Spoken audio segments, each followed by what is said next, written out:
tal, amigos? Bienvenidos una vez más al podcast de En Corto con Federico Solano. En esta ocasión, nuestro podcast número 5 ya de esta colección, de esta serie de podcasts que estaremos compartiendo con todos ustedes. Amigos, pues me da mucho gusto recibirlos hoy en este día muy frío, por cierto, que aquí en esta hermosa ciudad Juárez nos sorprendió el clima. Frío, por cierto, 7 grados, estamos ya siendo ya las 6:30 de la tarde. Frío, ya vemos por ahí a la gente con chamarras, bufandas y todo, ¿no? Ya lo que puede ser el preámbulo del clima frío que cuando hace frío en Ciudad Juárez hay que agarrarse. Y bueno, pues ya los juarenses estamos acostumbrados a estos climas, pero sobre todo estos cambios tan bruscos y tan locos que aquí en la mejor frontera de Ciudad Juárez del país se pueden dar. Amigos, pues yo estoy nuevamente agradecido con ustedes de que nos acompañen en esta ocasión y déjenme les platico que en este episodio estamos transmitiendo desde el centro de Ciudad Juárez en un restaurante ya tradicional, La Nueva Central, pero la original, la que está precisamente en la avenida 16 de septiembre. Bueno, pues ahora que ya nada más es corredor para poder circular caminando, pero bueno, pues aquí en La Nueva Central, toda una tradición en Ciudad Juárez. Y también quiero agradecer a mis amigos de El Tenedor, Sándwiches y Ensaladas, patrocinador oficial de este podcast, por permitirnos y hacer posible que este programa, este podcast llegue a todos ustedes, amigos. Y bueno, para dar inicio en esta ocasión, quiero darle la bienvenida también a mi padre, a Federico Solano Rivera, que como ya va a ser costumbre cada semana, un día a la semana en este podcast, estará aquí conmigo compartiendo algunos temas desde su punto de vista, desde su experiencia y bueno, pues yo con en ocasiones puntos de vista distintos, encontrados por cierto, en ocasiones donde en veces ni de acuerdo nos podemos poner, pero bueno, de eso se trata. Bienvenido.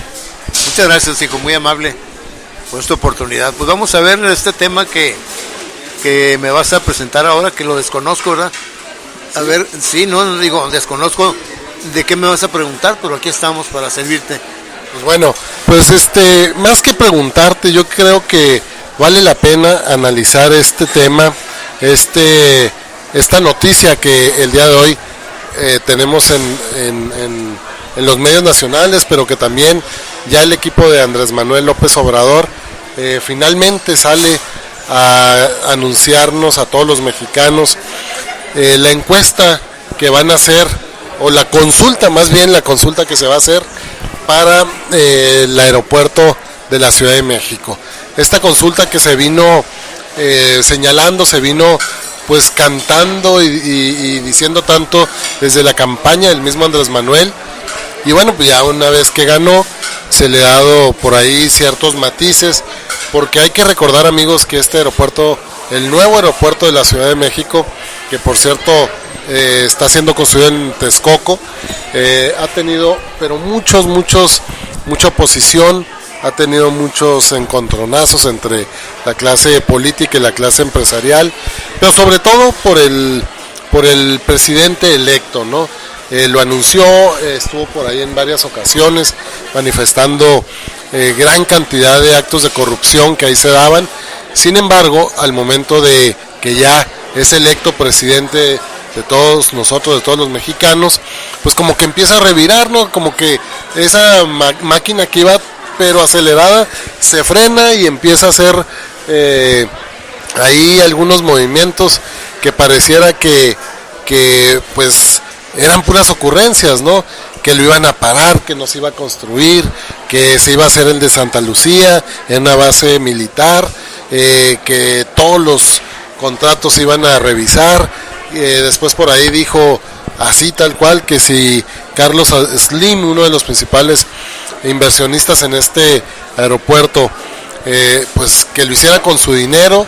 Después sale el presidente Peña Nieto y dice que los afores de todos los mexicanos, hagan ustedes el chingado favor, amigos, es usado para la construcción o invertirlo en el aeropuerto. Y a todo esto pues Andrés Manuel empieza a hacer sus comentarios, empieza a hacer pues esta serie de señalamientos, pero sobre todo a ponerse estas medidas, y digo yo, estas varas tan altas para medir, porque nadie se las pidió más que ellos mismos, de la consulta, de todo lo que van a hacer. Y bueno, al tiempo que de campaña y ahora que lleva de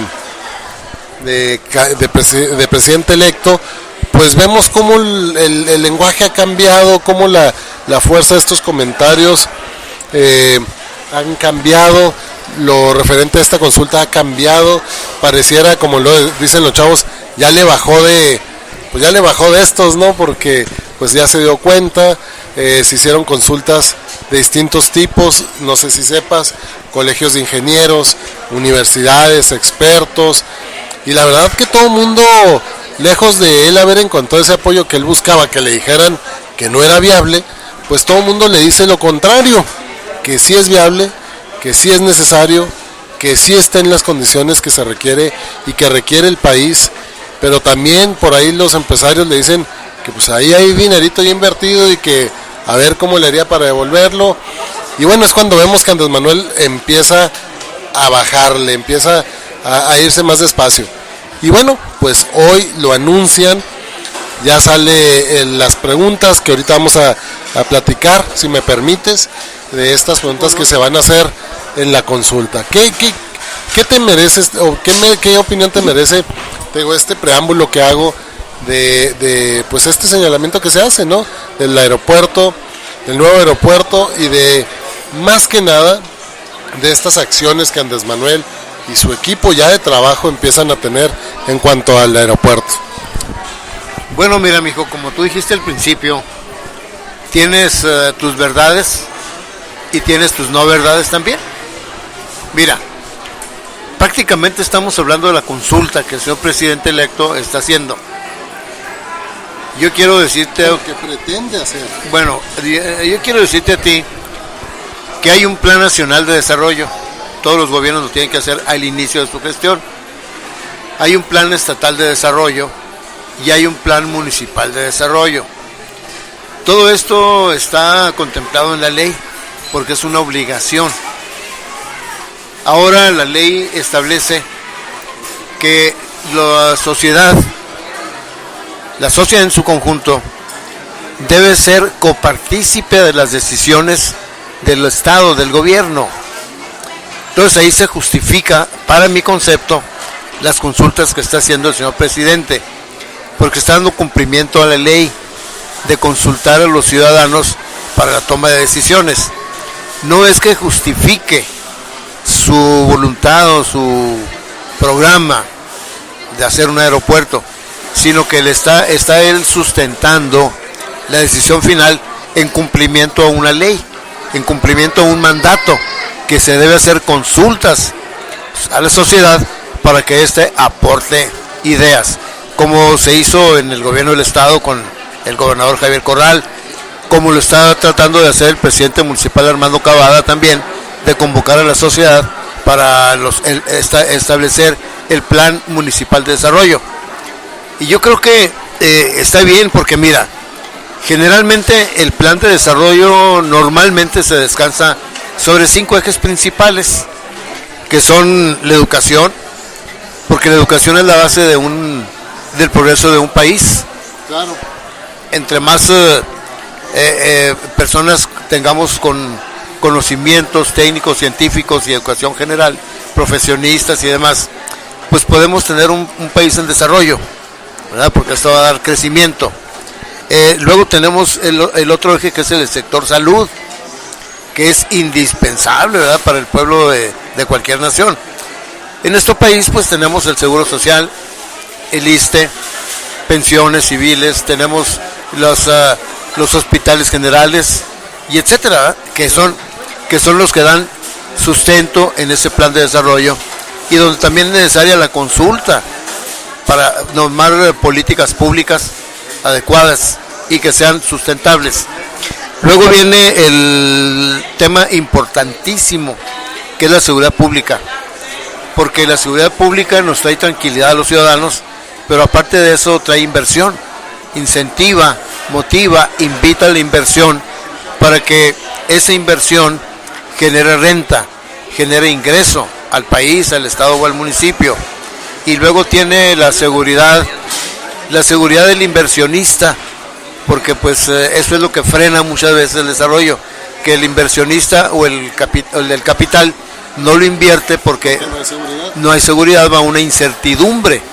Pero con políticas públicas, con reformas fiscales adecuadas y reformas pues tributarias en todos los sentidos, se puede tener una seguridad en la inversión, el crecimiento, pero el motor de esto es la seguridad pública en general, ¿verdad?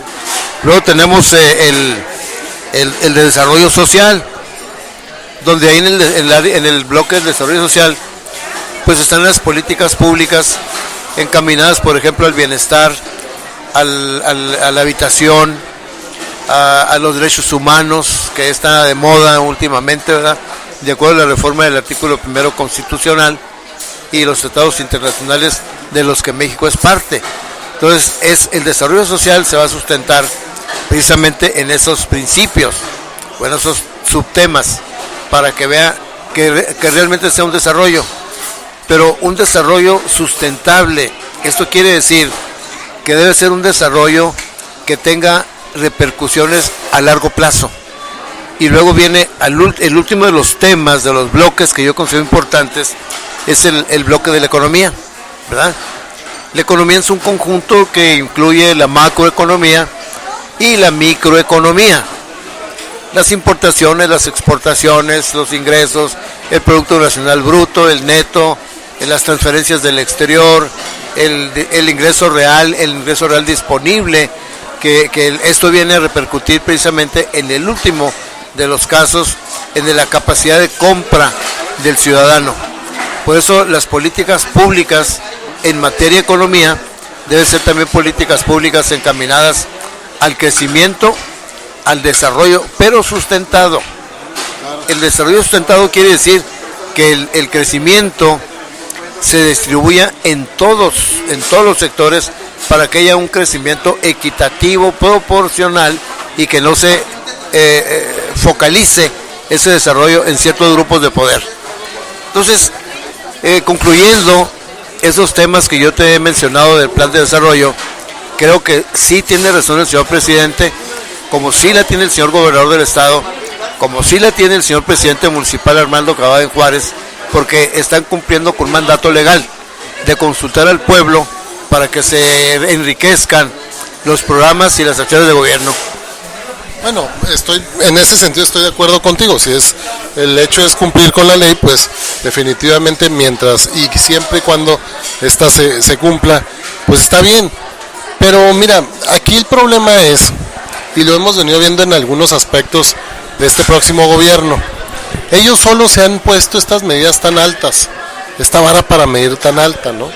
El tema de la seguridad pública, por ejemplo, se quisieron realizar consultas en materia de seguridad y empiezan estos foros de consulta ciudadana. Sin embargo, sale por ahí Durazo y las cancelan, y sobre todo en los 5 estados más golpeados por la violencia en México, porque salen a decir luego que ya tienen listo y que por la urgencia pues ya no sería necesario. Luego entonces empiezan a recibir críticas y vuelven a recular y decir, bueno, vamos a escuchar, vamos a hacer otros cuantos foros. Entonces, como que vamos viendo que parecieran ocurrencias, más que un plan definido de lo que se va a hacer. Ahora bien, tú mencionas, y yo estoy de acuerdo, que en ese sentido hay que cumplir con la ley, pero a ver, ¿por qué entonces lo del aeropuerto de la Ciudad de México pareciera que cuando era tema de campaña, y como lo manifestó Andrés Manuel López Obrador muchas veces, se veía aquí involucrada la mafia del poder? Y lo dijo él, estos empresarios rapaces que quieren construir y ganar con el dinero del pueblo y no con el propio, con sus inversiones, y tajantemente dijo que se iba a cancelar. Él dijo, se va a cancelar, y va a haber consulta para ver si el pueblo quiere o no. Ahora entonces yo pregunto, si la ley obliga a esto, pues mira, la semana pasada Andrés Manuel acaba de anunciar, y en un tono un tanto, pudiéramos decir, de un gobierno tirano, ¿sí? Donde dice, el Tren Maya se construye porque se construye, les guste o no a los empresarios.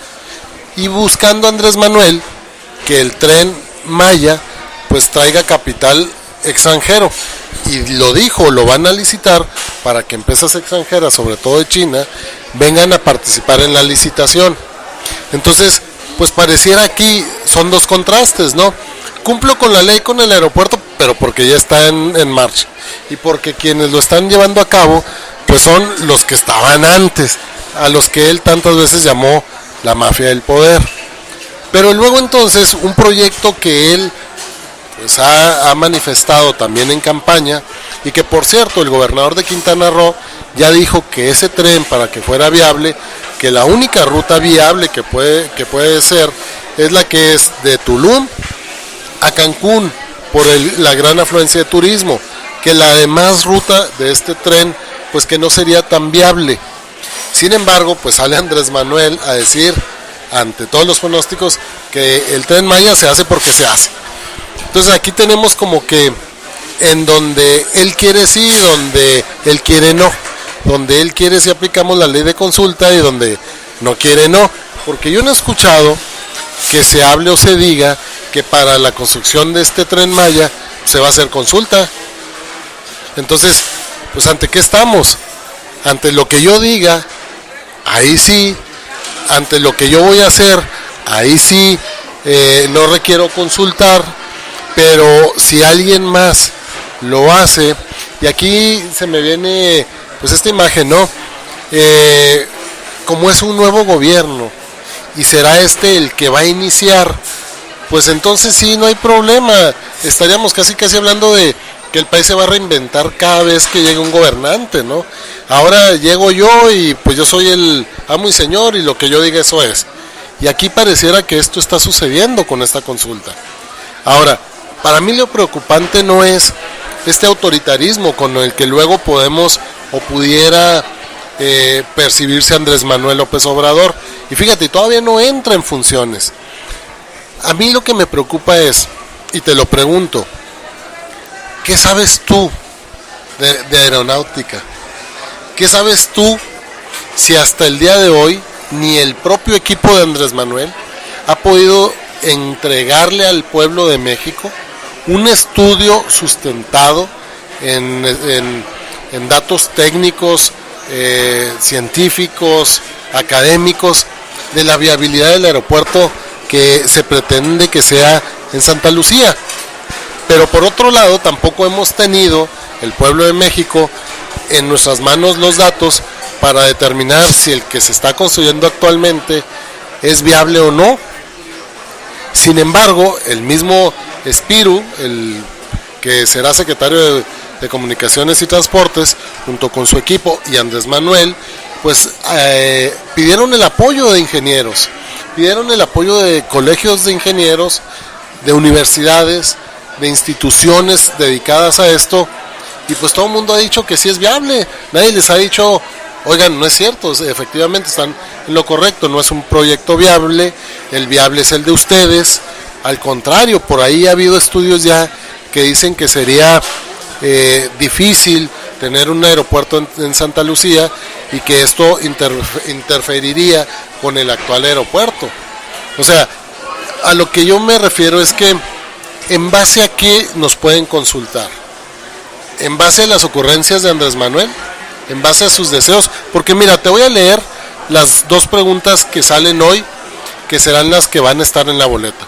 Que dicho sea de paso, se van a instalar cierto número de casillas, si no me equivoco, 580 y tantas a lo largo y ancho del país. Se estima hasta el día de hoy que esta consulta le vaya a costar a los mexicanos, y ellos dicen, no, a nosotros no, porque se va a hacer con el dinero de todos los mexicanos, entre 1,5 millones y 2 millones de pesos, que podemos decir que no es mucho, ¿no? Sin embargo, va a costar. Y estas son las dos preguntas.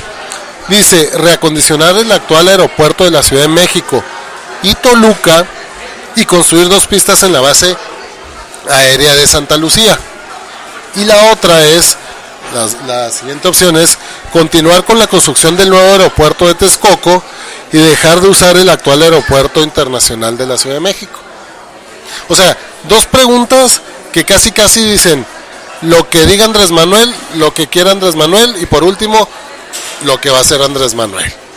Porque vamos, a ver, yo me imagino que pongan una mesa de consulta en el municipio, aquí en Chihuahua, y no me voy a ir a otros municipios porque no voy a hablar de lo que no conozco, que pusieran una mesa de consulta para los mexicanos en el estado de Chihuahua, en el municipio de Cusihuiriache.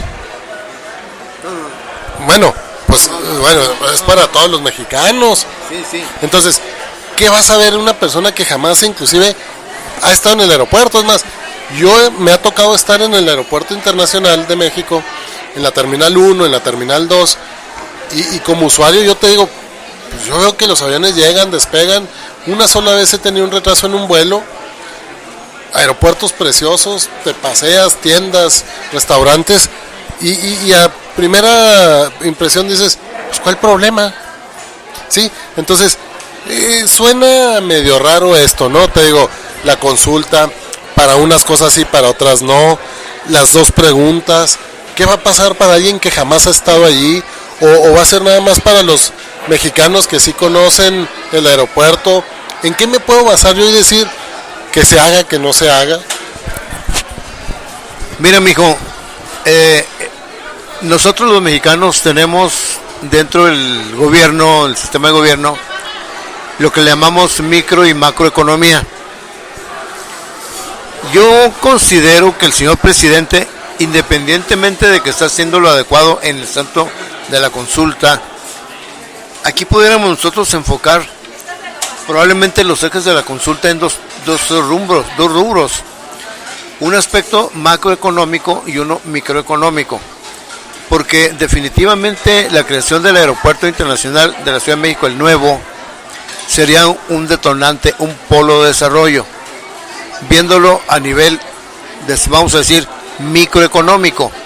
¿Por qué? Porque lo que va a traer aparejado, claro, la infraestructura que se va a complementar o se va a crear, centros de trabajo, etcétera, muchas cosas.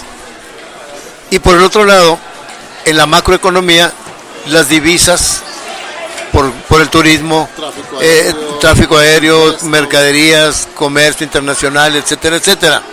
Ahora bien, yo también he estado en la Ciudad de México y veo que el tráfico es fluido, pero ya cuando vas a volar, ahí me ha tocado estar en 6ª posición, que eso quiere decir que me toca el despegue número 6 después de muchos aviones, y esa espera de 6 turnos me ha llevado hasta 1 hora o fracción, por la seguridad de que no puedes despegar un avión porque va bajando el otro. Pero eso sí. Lo que a donde yo voy es que está sobresaturado el aeropuerto. Ahora, la consulta no solamente se va a circunscribir propiamente al aeropuerto, a la creación. Yo pienso que esa consulta también es para que se aporten ideas en cuanto a lo periférico que va a ocasionar el aeropuerto. No, pero aquí están los. Porque mira, el aeropuerto de la Ciudad de México, el aeropuerto de la Ciudad de México, tengo entendido porque se publicó por expertos, que ya debe tener un hundimiento de 5 centímetros, que en la magnitud, la mega obra esa, pues no se ve, pero ya en las mediciones técnicas, científicas, sí lo miden los geólogos. Ya se bajó 5 centímetros la plataforma que están construyendo, precisamente por la movilidad o la permeabilidad del suelo. Está sentado sobre un viejo lago y hay una humedad, por un lado. Entonces, acuérdate tú, cuando López Obrador habla de la corrupción, también se publicó, y eso fue por la Auditoría Superior de la Federación, que estaban perdidos 1,000 millones de pesos, que no se han podido justificar y no saben dónde están. Entonces, ¿dónde están esos 1,000 millones de pesos? Yo pienso que ahí es donde se refería el señor presidente electo, que era un foco de corrupción ya. Imagínate si están empezando, van 1,000 millones de pesos hace 2 meses que leí esa noticia. Imagínate ahorita cuánto haya perdido, imagínate cuánto se va a perder por las licitaciones a modo, por los moches, y eso tú y yo estamos ya bien sabidos que hasta en el gobierno municipal es muy común y muy recurrente, los moches, las licitaciones amañadas, las licitaciones a modo para favorecer amigos. Y ahora otra cosa, aparte de todo esto, de las licitaciones y todas esas cuestiones, viene el problema de los asuntos fiscales, ¿verdad? En cuanto a los proveedores, la evasión fiscal que se da en las facturaciones y todo eso. Entonces es un problema muy complejo. Y yo no creo que la consulta se vaya a hacer solamente en el asunto de que qué opino, si es bueno, si es malo, si suben, si bajan, si pueden, si no pueden los aviones bajar, si hay buen control de tráfico aéreo, etcétera, etcétera. Yo pienso que, mira, tú y yo hemos estado algunas veces, y yo muchas veces, en foros de consulta. Y ahí anda la gente, chabolas, que escribiendo y que tomando la palabra, peleándose, discutiendo y la fregada. Y luego, ¿qué pasa? Que el problema ya lo tenían y ese es el que va a implementar. La consulta fue nomás, como dicen luego, para vestir la mona. Entonces pudiéramos decir que eso es. Este es otro caso igual. Pues a lo mejor y sí. Porque te digo, se hace esta consulta o se pretende hacer esta consulta, como te menciono, del aeropuerto de la Ciudad de México, y los datos que tú nos aportas pues son muy reveladores. Sin embargo, a ver, para el Tren Maya, ¿por qué no se hace una consulta? Si también va a tener un detonante económico, un detonante de seguridad pública, va a tener un detonante de desarrollo social, porque se supone que va a atravesar muchos pueblos que hoy por hoy no tienen progreso social ni económico. Pues evidentemente esto traerá educación, escuelas, polos de desarrollo. Bueno, ¿y por qué ahí no hay consulta? ¿Por qué entonces nomás acá donde al parecer ya hay corrupción? Que no dudo que la haya, pero sería entonces la aplicación de la ley selectiva. Y sería un brillo. No, mira, lo que veremos este próximo gobierno. Conozco la península de Yucatán, he estado por allá en todas partes, desde Quintana Roo, desde el principio de Chetumal, hasta arriba, Tulum, todo aquello, hasta Puerto Juárez, Cancún, Quintana Roo, en Mérida, que es el estado de Yucatán también, y en el estado de Campeche. Sí. Todo lo he recorrido, todos. Las ciudades más importantes, pueblos y rancherías. Me llama mucho la atención el asunto de la Ribera Maya, que es donde los industriales y los turistas, que están en la rama de la industria de turismo, tienen razón, porque la Ribera Maya es muy importantísima para el asunto de la explotación del turismo y las industrias o los comercios que esto conlleva. Pero también, por otro lado, he visto y he vivido el asunto, por ejemplo, hay unas plantaciones enormes de nequén, y esas plantaciones enormes de nequén tienen problemas muy graves para su transportación. Bueno, en la época yo estuve ahí con la familia Vildósola, que eran de los más ricos ahí de Yucatán. Entonces, el problema que el de transporte de sus plantaciones de nequén para la industrialización, y con un medio de transporte ágil, económico, como es el ferrocarril, yo creo que se vendrían a beneficiar por la transportación más económica, más rápida, más fluida de sus productos a las industrias textiles, ¿verdad? Y a la explotación del nequén, la fábrica. Yo creo que sería uno de los puntos donde se justificaría el trayecto original que plantea el señor Obrador, porque yo creo que cuando él plantea esa ruta ya la analizaron. Fíjate, si yo que estoy tan lejos de Yucatán y que la conocí perfectamente la península desde aquel entonces, hace... Pero no inicia en Yucatán propiamente, ¿eh? No. Inicia en Tabasco. No, sí, bueno, porque son colinda ahí es con Campeche y todo aquello. Entonces, pues Tabasco es un Edén, como dicen luego, ¿verdad? Sí. Pero también Tabasco tiene una productividad muy grande. Ahora, acuérdate tú que en Chetumal, así como en Estados Unidos, aquí como en la frontera norte, llegan los productos norteamericanos, allá no se conocen casi los norteamericanos, se conocen los holandeses, los europeos, sí, exactamente. Entonces, todo eso pues se reproduce ahí o se distribuye y se puede distribuir en los lugares donde pues la producción es muy poca, por ejemplo en los límites ya en el sureste de Campeche, de Tabasco, lo que es la franja sobre el Golfo de México de Campeche, donde hay poblaciones muy alejadas también, como aquí en Chihuahua, ¿verdad? Que está alejado Chihuahua, Casagrandes.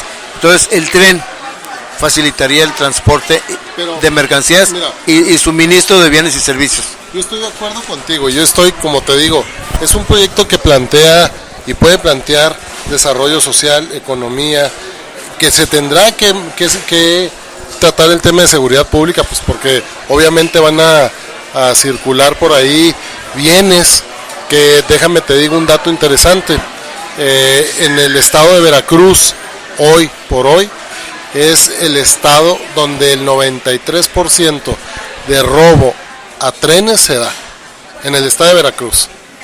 Y ojo, es uno de los estados donde el actual gobierno que está por tomar posesión canceló los foros de consulta. Fíjate, nada más hago este planteamiento porque, pues digo, ¿cómo podemos hablar entonces de que pase este tren si en el estado vecino, colindante, Veracruz, el 93% de los robos a trenes se da en este estado? Nada más como dato, ¿no? Pero lo que yo sigo insistiendo es un programa es un proyecto que plantea todo esto que tú mencionas. ¿Y por qué no llevarlo a consulta? ¿Por qué no se nos pregunta a los mexicanos si estamos de acuerdo o no?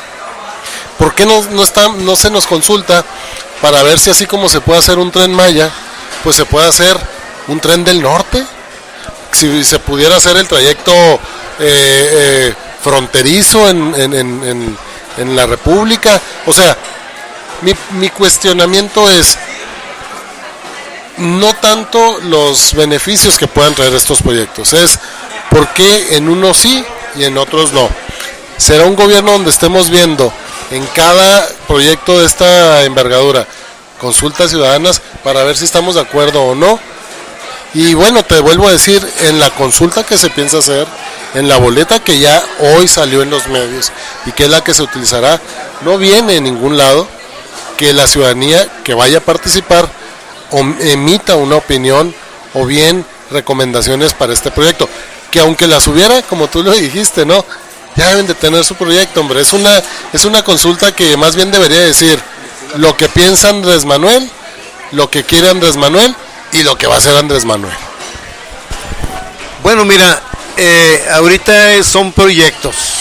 Bueno, pues son proyectos que ellos se pusieron. Sí, él todavía no es presidente electo.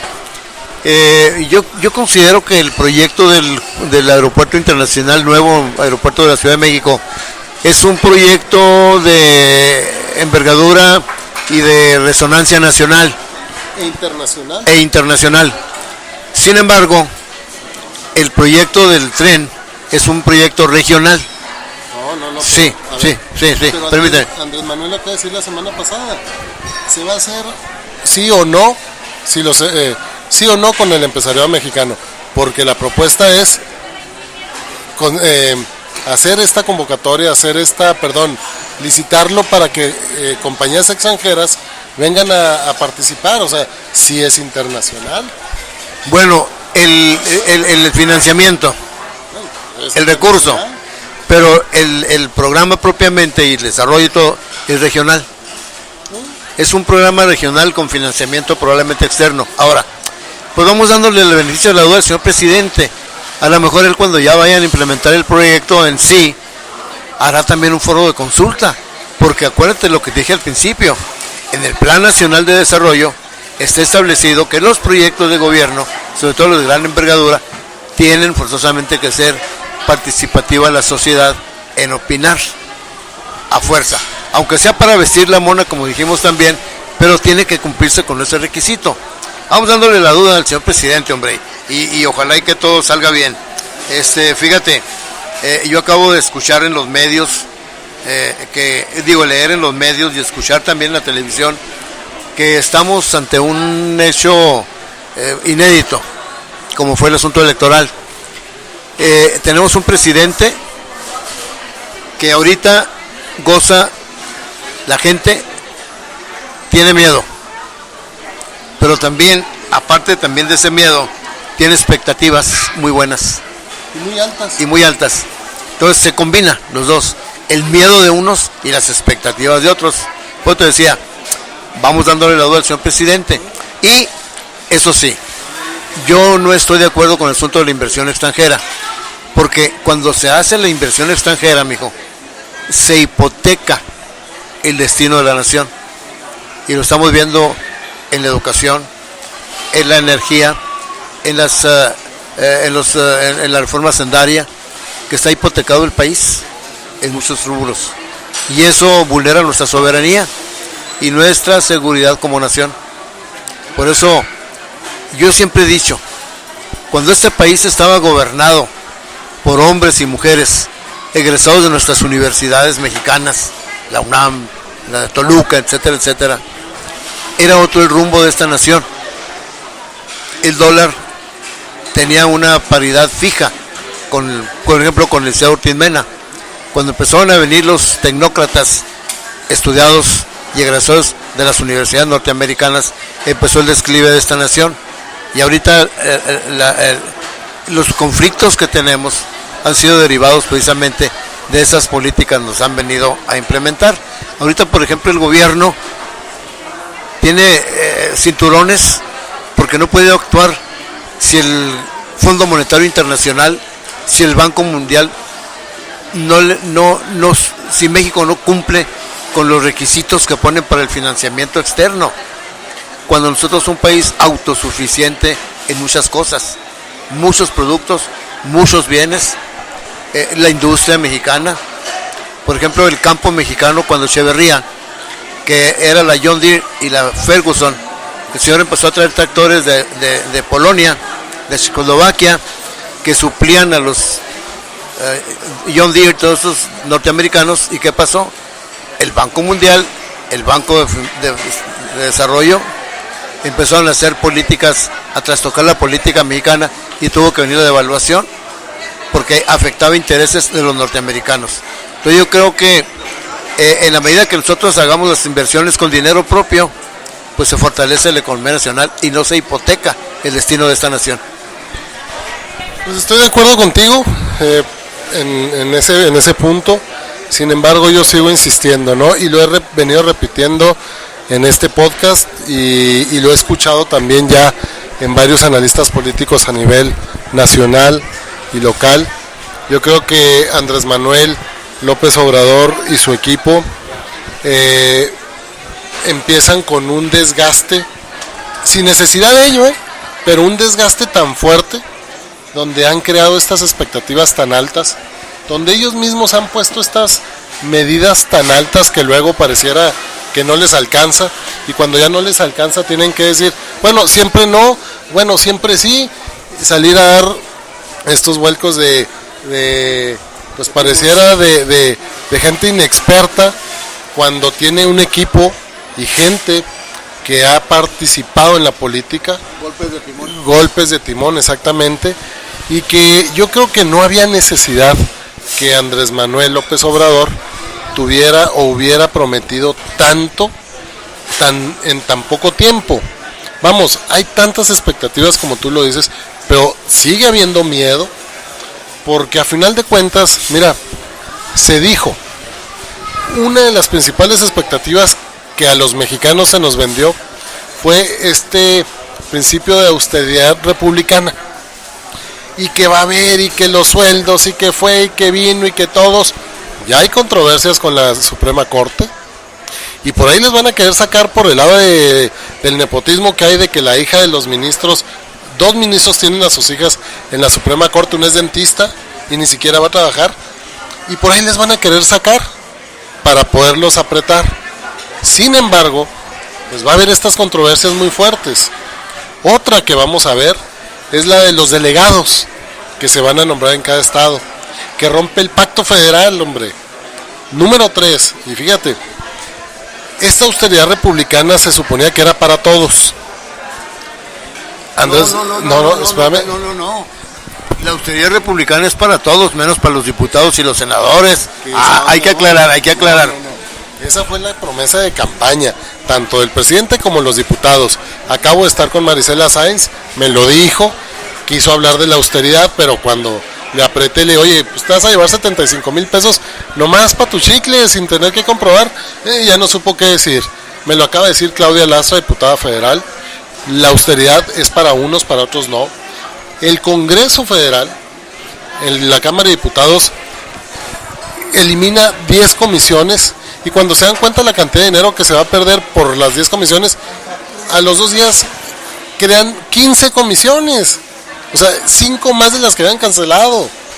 Y luego vemos que se están dando ya los bonos, se están dando mayor ingreso por gasolina, se están dando bonos, ya el bono navideño, su aguinaldo, caray, con un mes trabajado y a diciembre con 4 meses trabajados, el aguinaldo de todo un año, que ningún trabajador en el país lo va a tener. Estos bonos por presidir las comisiones, hombre, adicional a lo que están ganando. Entonces, pues no veo austeridad, inclusive ni de los propios diputados del PRD, de Morena, ni los senadores, ni en el Estado. Entonces, como que son este desgaste que tuvo Andrés Manuel, estas altas expectativas, y ojo, el año que entra hay elecciones en 5 estados. Para mí va a ser un parteaguas y vamos a empezar a ver que, pues, o el debilitamiento de Morena, del fenómeno Andrés Manuel, o bien se refuerza para dentro de aquí a 3 años. Sí, mira, estábamos analizando el asunto de lo de los diputados y lo que ellos ganan, vamos a decir nominalmente, aunque no es la palabra correcta, nominalmente, o sea, lo de la dieta, está bien, pero si vemos nosotros en relación a la Ley Federal del Trabajo, porque ellos dicen aguinaldo, todo eso son beneficios, son conquistas laborales que están establecidas en la Ley Federal del Trabajo. Entonces hay lo quieren hacer una analogía. Si vamos estrictamente a derecho, esos aguinaldos que ellos deben de recibir es en proporción a los días trabajados, sí, y no a los 40 y tantos. Entonces, vamos a decir, de los 70,000 pesos que les pudieran dar. No, son 209,000. No, pero de los 209,000, vamos a decir así, les tocarían en la proporción, a lo mejor les tocarían 30, 40, 45,000 pesos. No, eso es todo. Mira, la austeridad republicana la vamos a ver en los próximos días, a ver si es cierto. El pacto federal que se está rompiendo, se trata de romper con el asunto de los superdelegados, que en el estado de Chihuahua, por ejemplo, el superdelegado que están nombrándose no podrá ser de acuerdo a los estatutos de Morena y de acuerdo a la Constitución. Ahora, hay un asunto muy grave, Federico, que estamos analizando, que es la elusión fiscal y la evasión fiscal, que están haciendo todos los funcionarios públicos que reciben un sueldo nominal, los diputados una dieta y luego un saldo adicional, una cantidad adicional de la cual no pagan impuestos. Y sin embargo nosotros, todos los mexicanos, todo lo que recibimos, estamos obligados a pagar impuestos y ellos no.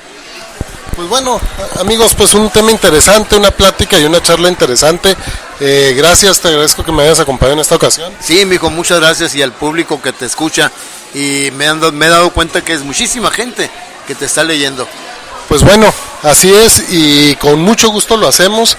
Y amigos, en esta ocasión desde la nueva central, aquí en el centro de nuestra ciudad. Amigos, pues yo quiero despedirme de ustedes, invitándolos a que le den like a nuestra página en Facebook, Entrevista en Corto con Federico Solano. Ahí pueden escuchar estos podcasts, se los vamos a hacer llegar también a través de algunos otros medios. Y amigos, pues despedirme, agradecerles a nuestros patrocinadores de El Tenedor Sándwiches en Salads por hacer posible este podcast, y pues estaremos en esta semana entrevistando a algunos diputados y a un senador, por cierto, para que estén ustedes al pendiente. Y por ahí seguimos escuchándonos, amigos. Abríguense bien, los días van a seguir un poquito frío, así es que, amigos, hay que cuidar a los pequeños y a los adultos mayores, y también a nosotros. Les agradezco, me despido de ustedes deseándoles lo mejor, les mando un abrazo, que Dios los bendiga y nos escuchamos pronto. Esto fue En Corto con Federico Solano.